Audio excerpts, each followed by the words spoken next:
Hey guys, Alkali Lake here to show you the basic setup on everything you need if you decide to become a streamer on Twitch. I get asked all the time what people need to start up, and it's probably because more than ever it's become a popular platform and people are leaving other platforms to start streaming on Twitch. So, basics that you need: a monitor.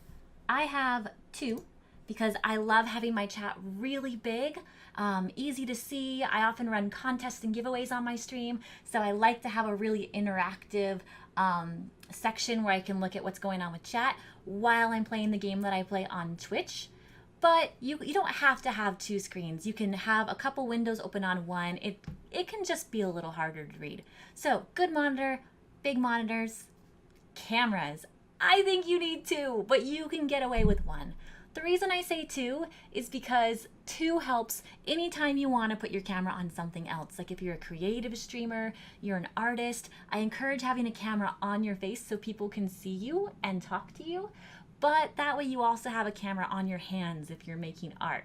Another popular feature of a second camera, puppy cams. I love puppy cams. I often will have my camera on my dogs when they come up, and people love to see puppies and cats, animals, super cute.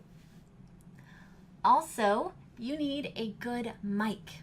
I have one right here, and I have two stands for it. I have this one right here for whenever I want my audio up front, kind of like I do right now.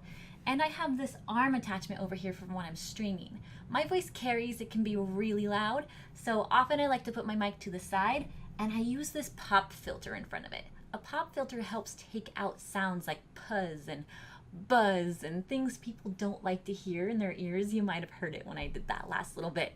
So if you're someone who kind of blurts when you speak or can get really hyper or loud, a pop filter will help take that out. Also, if you can't afford a mic and you can't start out with that, that's fine. I did not start out having a nice mic like this. I started out having a mic attached to my headphones. This mic's really cool because it doesn't turn on or activate until I push it down. You can hear that click. When I hear that click, I know my mic is live. Super helpful. Headphones like this also have a volume adjustment on the side, not somewhere down on the cord where you have to go try to find it. I hate that. So I love that these headphones have a lot of options. If you're not going to be able to purchase a mic, I would upgrade your headphones. Just a streamer pro tip for you. If you can't do this and you can only do this mic on the headphones, try to get a better headphone set. I love these headphones. They're super good. I'll link everything in the chat, by the way, so you can find it. So far we have monitors, cameras, headphones, mic. I didn't cover one cool thing about the camera I use, which is lighting. This camera has two light bars already on it, and so does the one I'm using here. It's not much light, but it's enough, especially if you're in a small room. So if you get a camera that has light in it, you might not have to buy as many light sources. All right, talking about light. See this big ring over here? That is my ring light. Because I'm a cosplayer and I'm a costume builder and a prop maker, I often have to photograph my props too. So this light works really well for me because it's multi-purpose. I like pointing it at my wall and bouncing the light back at my face. It's a lot softer, it's not as harsh, and it looks good on a lot of people. So bouncing your light from a ring light's probably the way to go. They often make, or you can find ring lights that go around your camera too. So that's kind of neat. One more cool thing about this camera I forgot to say, it can crop you out of your background so you don't need a green screen, which is super cool. I feel like the technology in it's a little bit rough and sometimes it cuts the edges kind of funny, but hey, this cuts out the need for a green screen and lighting because it can cut you out of your background and it has lights on it. So this camera is amazing and good for somewhere to start. Talking about green screens and cutting yourself out of a background, here's my favorite thing. My favorite thing. I love this. My green screen pulls up from the ground. And it can go really, really tall too. And I like it because I can push it down, tuck it out of the way if I have people coming over and I don't have to worry about it. But they also make really inexpensive green screens that attach to your chair.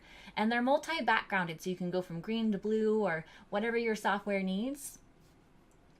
When it comes to desks, you don't really need much. It can be just a regular, simple desk.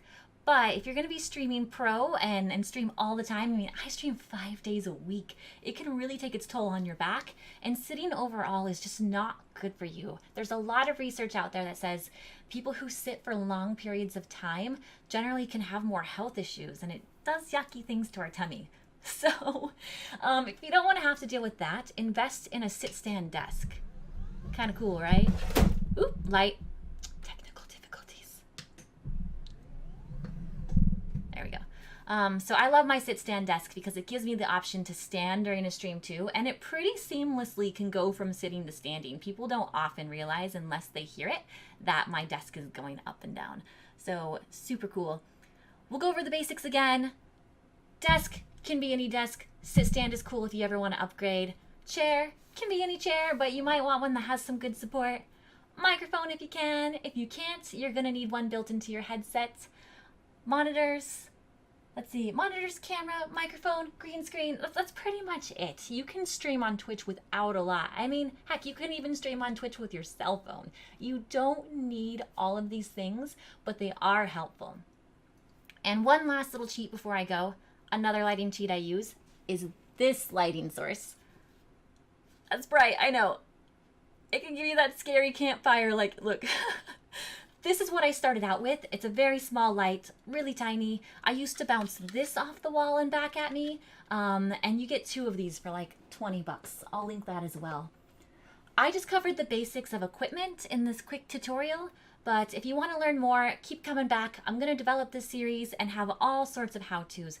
How to talk to your chat, how to properly host and raid, how to handle trolls on Twitch, how to stream, how to pick which software is good for you, all sorts of things. So if this was helpful to you, give the video a like, follow me on my social media here, and you can find me on Twitch 5 days a week, Alkali Lake. Thanks, you guys.